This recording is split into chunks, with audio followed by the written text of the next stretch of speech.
Chinese कहते हैं कि अगर आपको 1 साल में प्रॉफिट चाहिए तो आप खेती करो। आज खेती करो, 6 महीने के बाद आपको रिटर्न मिल जाएगा। अगर 10 साल के बाद आपको प्रॉफिट चाहिए, रिजल्ट, तो आप पेड़ लगाओ। आज लगाओ, 10 साल के बाद फल आएंगे, आप नहीं तो आपकी नस्लें लेंगी।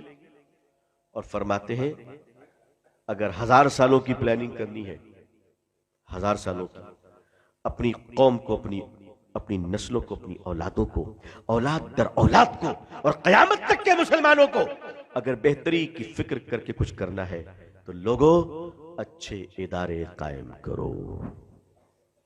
अच्छे इदारे। अब अच्छे इदारों में क्या हो रहा है? मुसलमानों की बेटियां तकरीबन 18 से 20% बेहात होती चली जा चुकी हैं। ये ग्राउंड रियलिटी है, ग्राउंड रियलिटी। ये बुरकों पे मत जाइए, बिल्कुल मत जाइए। जो बुरके हैं ना, ये बुरके तो ऐसे हैं कि इसको खुद एक बुरके की जरूरत है। जी हां, मां बाप इन बुरकों से खुश ना हो। मैं जंगल में नहीं रहता, मैं समाज में रहता हूं। अल्हम्दुलिल्लाह आपकी दुआओं से मैं दुनिया घूमता रहता हूं। मैंने दुनिया के बहुत सारे मुल्कों को देखे हैं और उसके बाद ही नतीजा अखज़ कर रहा हूं कि मुसलमानों की बेटियां बेदीनी की दहलीज पर नहीं बल्कि कुफ्र और शिर्क के घरों की बहुएं बन रही हैं।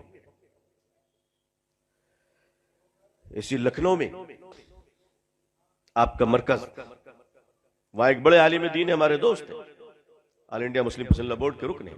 उन्होंने बताया कि रमजान के महीने में तरावी के बाद मैं सोने जा रहा था, अचानक एक साहब आए, दस्तक दी और उनके साथ एक बूढ़ा शख्स, लंबी दाढ़ी, मुतशर्रे आदमी, दीनदार, जिनको मैं जानता भी हूं, वो पीछे रो रहे हैं।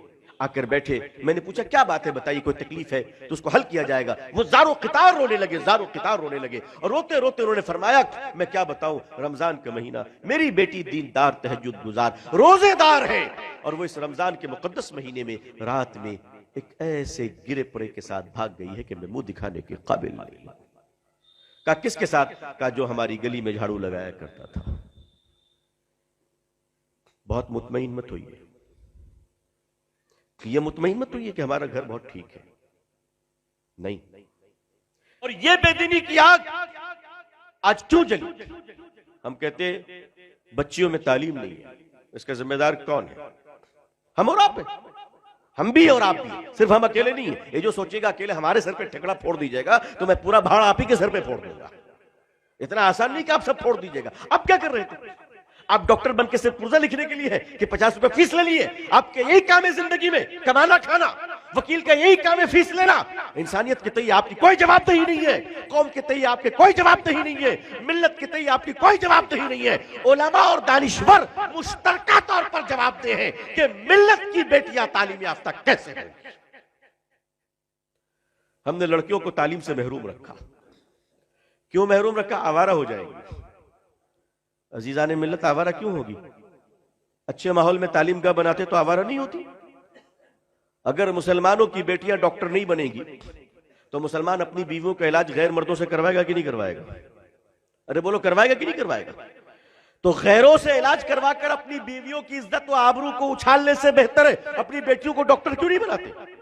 कैसा कहां बनाएंगे, कहां बनाएंगे? गैरों के हमारी बेटियां जाएंगी। अच्छा, आज बड़ी गैरत आ रही है तो अपनी कॉलेज क्यों नहीं बनाई थी? किसने रोका था? 5-5 मंजिला होटल बना लिया, हवेलियां बना ली, अपनी कॉलेज क्यों नहीं बनाई? सारी जिम्मेदारी दूसरों ने रखी हमारी और हम सिर्फ शिकायत करते रहे। आज तो पूरे हिंदुस्तान में लड़कियों का ऐसा मदरसा नहीं है कि जिसमें मालदार अपनी बेटियों को दाखिल करे, 20,000 रुपए महीना दे और घर से बेहतर माहौल मिले और वहां बेटियां दीनी तालीम के साथ साथ फर्स्ट ईयर और सेकंड ईयर को भी कंप्लीट करे इंग्लिश मीडियम के साथ। और वो बच्चियां जब बाहर निकले तो हाफिजा और आलिमा भी हो, साथ में मेडिकल साइंस की ग्रेजुएट भी हो, हाफिजा और आलिमा भी हो और अच्छी डॉक्टर भी हो। क्या ऐसी कौम में बेटियां नहीं होनी चाहिए हमारी? क्यों नहीं किया हमने? कि बेदीन हो जाएंगी। इस्लाम में औरतों ने काम नहीं किया। आपके पास अपने इदारे नहीं है और याद रखिएगा, रोक कोई नहीं पा रहा है। ये सिर्फ चोचले और ढकोसले की बातें। लोग आज अपनी बेटियों को और बेटों को बाइक पर बिठाकर गैरों के स्कूल पर डाल रहे हैं। कितनों को रोक लिया आपने? और नहीं रोक पाइएगा। याद रखिएगा, प्यास हर हाल में पानी ढूंढता है। तवज्जो फरमाइएगा, प्यास हर हाल में पानी ढूंढता है। साफ पानी नहीं मिलेगा तो गंदे पानी से प्यास बुझाई जाएगी, मगर प्यास को रोका नहीं जा सकता। प्यास को रोकना मुमकिन नहीं है। तालीम, तरक्की, खुशहाली, मालदारी, विकास, विशाल, उरूज इंसान की प्यास है, इंसान की जरूरत है। अगर दीनी रास्ते से ये पूरे नहीं किए गए तो दुनियावी और जिल्लत के रास्तों से पूरे किए जाएंगे।